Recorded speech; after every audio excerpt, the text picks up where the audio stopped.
मोनसे सैथो खोन्थाना मोनसे सैथो खोन्था मा मिथिगौना आसोलफोर दा आं बुंबा आंखौ नंखाय सानगोन आरोना आं मिथियो आं बुंबा आंखौ नंखाय सानगोन आरो आंखौ नंखाय बुंनो सानगोन आरो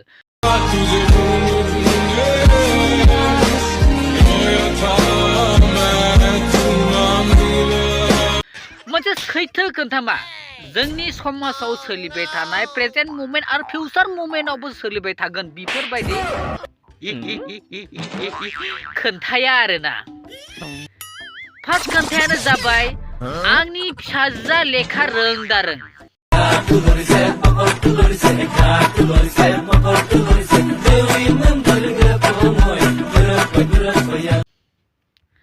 आंनि फिसाजोआ खामानि रोंदारों आंनि फिसाजोआ हि दानो रोंदारों आंनि फिसाजोआ माइ गायनो रोंदारों हे प्रभु हे हरिराम कृष्ण जगन्नाथ प्रेमानंद ये क्या हुआ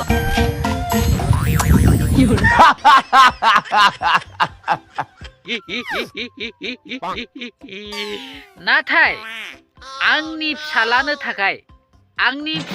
थाखाय आंनि बिहामजोखौ लेखा गोरों माइ गायनो गोरों खोथिया फुनो गोरों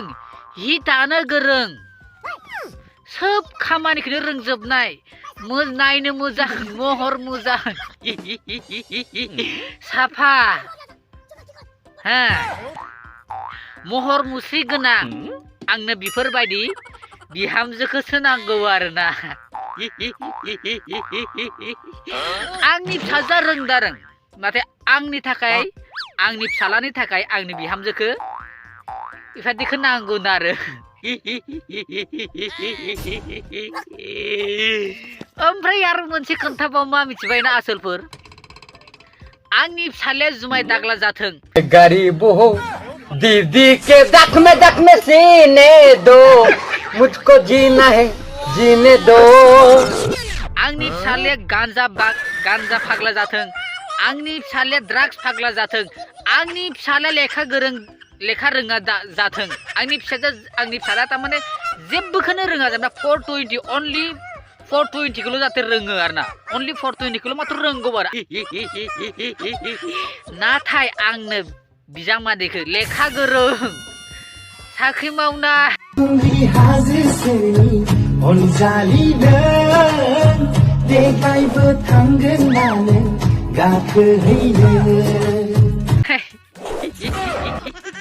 धोनि न'खरखौसो नांगौ आंनो बिहामजोखौ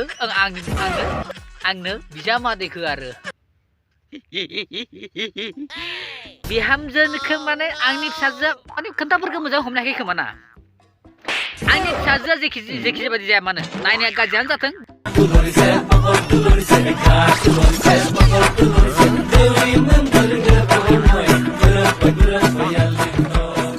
गोसोमान जाथों गोफाया जाथों लेखा रोङियानो जाथों खामानि रोङियानो जाथों जेबो खामानियाव उदायैनो जाथों जेबो खामानियाव सोलियानो जाथों आरोना नाथाय आंनि बिहामजोखौ आंनो बेबादिखौ नाङा माबादिखौ नांगौ लेखा गोरों खामानि गोरों साफा खामानि रोंजोबनाय महर मुस्रि मोजां बेबादिखौसो आंनो बिहामजो नांगौ ओमफ्राय आरो आंनि फिसालाया हाजारखि गाज्रि जाया मानो हाजारखि 420 जाया मानो आंनि फिसालाया नाथाय आंनि फिसालाया जाहाथे साख्रि गैयानो जाथों जेबो खामानियाव गैयानो जाथों हालावबो थाङा मैयावबो थाङानो जाथों आरोना नाथाय आंनो बिजामादैखौ बेबादिखौ नाङा लेखा गोरों साख्रि गोनां बेबादिखौसो आंनो नांगौ आरो बियो जाबाय जोंनि ससाइटिनि खायफा मानसिनि थिंकिं बेफोरबायदि मानसिनि थिंकिंआ दाबो सोलाया आरो उन समावबो सोलायनाय नङा आरोना बेफोरबायदि मानसिनि थिंकिंआ आरो मालाबा सानोना जोंनि मानसिफोरा जेनेबा आं गावखौनो सानदोंना जेनेबा आंना फिसालाबो दं बा फिसाजोबो दं आंदि सानो आंनो बिहामजोखौ बेबायदि क्वालिटिनि नांगौ होननानै मोजां क्वालिटिनि नांगौ बा आंनि बिजामादैखौ आंनो मोजां क्वालिटिनि नांगौ होननानै आं जुदि सानोबा जुदि आंनो मोजां क्वालिटिखौनो जुदि नांगौबा होमबा दिनै नोंनि फिसाया जुदि मोजां क्वालिटि नङाबा नोङो सोरबा सासेनिफ्राय मानो बेफोरखौ मोननो माने हास्थायो जेनेबा अधिकारा नोंहाबो दङ अधिकारा नोङो सासे माने गार्जेन जानानै नोंहाबो अधिकार दङ नोंनि फिसानि सायाव नोंनि फिसा हिन्जावनि सायाव नोंहा नोंनि फिसाला हौवानि सायाव नोंहाबो अधिकार दङ नोंहाबो मोन्थाय दं थारमाने नों बिफादि क्वालिटिनि बिहामजो बा बिजामादैखौ नोङो नागिरनो हायो नोंहाबो बे अधिकारा दङ नाथाय नोंना बे मोनसे जिम्मेदारि दङ नोंहा अधिकार दं आं एक्सेप्ट खालायो आंना अधिकार दं आं एक्सेप्ट खालायो नाथाय आं बैखौबो आंनाबो मोनसे जिम्मेदारि दङ आंनाबो मोनसे जिम्मेदारि दं आंनि फिसाजोबो जाहाथे मोजां क्वालिटिनि जायो आं मोजां क्वालिटिनि बानायनो हायो ओमफ्राय आंनि फिसालाखौबो आं मोजां क्वालिटिनि जाहाथे बानायनो हायो आरोना बे आंनि जिम्मेदारि बियो अधिकार आरो जिम्मेदारि नोंनि अधिकार हिसाबै नोंहा नागिरनो अधिकार दङ नोंनि हिसाबै नागिरनो हानाय नोंहा अधिकार दङ नाथाय नोंहा बे मोनसे जिम्मेदारि दङ जाहाथे आंनि फिसायाबो फिसा हिन्जावाबो फिसा हौवायाबो मोजां क्वालिटिनि जायो मोजां क्वालिटिनि नोङो जेरैबायदि लुबैदों नोंबो बेबायदि बानायनो हानांगोन आरोना खालि नोङो गावनि अधिकारखौ लुबैल' जानाय नङा नोंहाबो मोनसे जिम्मेदारि दङ बे जिम्मेदारिखौ नोंबो निभायनांगोन आरोना आंनि फिसाजोआ गोसथोनाय गोनां जाथों I'm pregnant जाबाय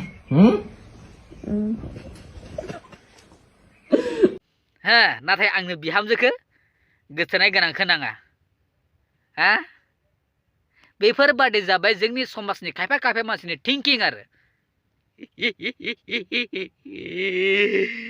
होमबा लोगोफोर बैनो आरोना आं दिनै नोंथांमोननो फोरमायनो साननाय मेन काहिनिया बैनो आरोना नंखाय नंदोंबा नोंथांमोना एसे बिजिरनानै नायलाय बेफोर नंगौना नङा एसे बिजिरनानै नाय एसे मोजाङै बिजिरनानै नाय जुदि आं होननाया नंखायबा आंखौ रायहर आरो नोंसोर जुदि जोंनि बर'नि प्रत्येक बर' समाजावनो प्रत्येक बर' गामियावनो बेफोरबायदि कन्डिशननि मानसि बेफोरबायदि नागिरनाय बा बेफोरबायदि लुबैनाय मानसिफोर दंना गैया गावनि अधिकारखौ मिथिगौ नाथाय गावनि जिम्मेदारिखौ मिथिया आरोना बैफोरनो जाबाय दिनै जुदि आंनि जिम्मेदारिखौ जुदि आंनो मिथियाबा आंनि अधिकारखौल' लुबैबाय थाबा बोरै जानांगौ जाखो अधिकार दं होननानै अधिकारखौल' जुदि नागिरबाय थायोबा बे जिम्मेदारिखौ सोर निभायगोन जुदि प्रत्येक जनानो जुदि गावनि अधिकारनि थाखाय जों सानोबा अधिकारखौ जुदि लुबैयोबा होमबा जिम्मेदारिनि खोथाखौ सोर सानगोन जिम्मेदार बिबान होनो बेखौ बिबान बर'नि होनो बिबान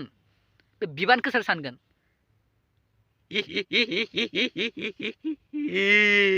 बैफोरनो जाबाय आरो बेफोरबायदिया जिबादि जायगाया गोलैसोनाय जिबादि जायगाया आनडेभलप जिबादि जायगाया एडुकेसन नलेजनि पार्सेन्टेजआ खम नै बैफोरबायदि जायगानि मानसिफोरनि थिंकिंआ बांद्राय बेफोरबायदि जायो होननानै आं नुनो मोनदों आरो माने जिबायदि जायगायाव एडुकेसन लेभेलनि पार्सेन्टेजआ बारा बेफोरबायदि जायगायाव ना बेफोरबायदि गावनि अधिकारजों लोगोसे गावनि जिम्मेदारिखौ मिथियो आरोना बेनिखायनो बैफोरबायदि समाजा थाबनो डेभलप जायो थाबनो ग्रथ जायो मिथिबाय नाथाय जोंनि मानसिफ्रा बेफोरखौ मालाबाबो सानाना बैफोरबायदिनो आरोना दा खायफा आंनि बुंनाय खोन्थाखौ गाज्रि मोनगोन दुखु मोनगोन नाथाय सैथो खोन्थाखौ मालाबाबो बिजिरनानै नायनाय नङा मानोना जोंनि समाजाव आनएडुकेटेड जाजमेन्ट होनोना जाजमेन्ट जेरै कर्टआव हाइ कर्ट होन नोङो सुप्रिम कर्ट होन नोङो जेनेबा मा होनो मोनसे जिल्लानि कर्ट होन नोङो बेफोरबायदि कल्लायाव डिस्ट्रिक्ट कर्टखौनो होन बेफोरबायदि कर्टआव सासे जाज थायो बेफोरबायदि जाजना क्वालिफाइ बिसोरबायदि जाजना डिग्रि थायो बेफोरबायदिया गिदिर फरायनानै डिग्रि लानानै सासे जाज जायो नाथाय जोंनि समाजाव ओरैबायदि जाज दङ जाजमेन्ट दङ जाज खालायग्रा मानसिफोर दङ आरोना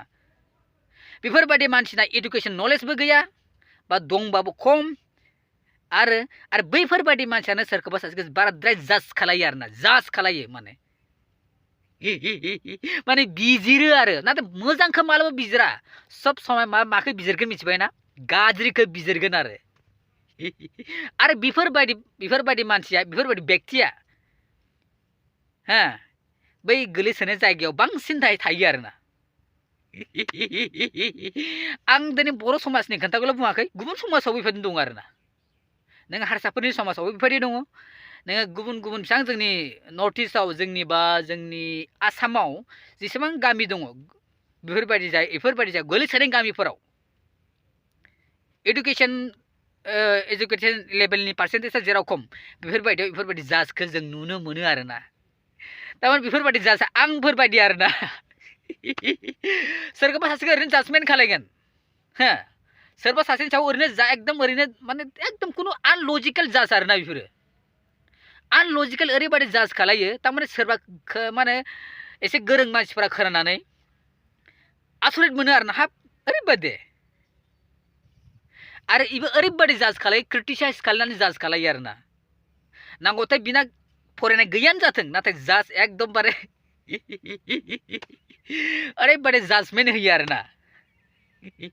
आं बांसिन नुनो जोंनि हिन्जाव मानसिफोरखौ दे आं जोंनि हिन्जाव मानसिफोरखौ बांसिन नुनो मोनो गाज्रि मोननाङा दे हिन्जाव मानसिफोर गाज्रि मोननाङा आरो आं बुंनाय खोन्थाखौ गाज्रि मोननाङा नंखाय नंदोंबा बे जोंनि गोरों गोरों हिन्जाव मानसिफोरा मिथिगोन आरोना जायफोरबादि मानसिया कलेज पास खालायनाय हाई सेकेन्डारि पास खालायनाय डिग्री लानाय मास्टार डिग्री खालायनाय हा बेफोरबायदि सोरबा IPS फरायनाय APS फरायनाय बेफोरबायदि मानसिफोरा बैफोरबादिखौ जाज खालायनो थाखाय टाइम गैयाबा जाजबो खालाया आरोना बिसोर मात्र मिथिगौ जों मा अबे मोजां अबे गाज्रि बेफोरखौल'सो मिथिगौ आरोना नाथाय जोंनि लेखा रोङै जेबो रोङै मानसिफोरा जाज खालायो आरो बांसिन जाज खालायो आरोना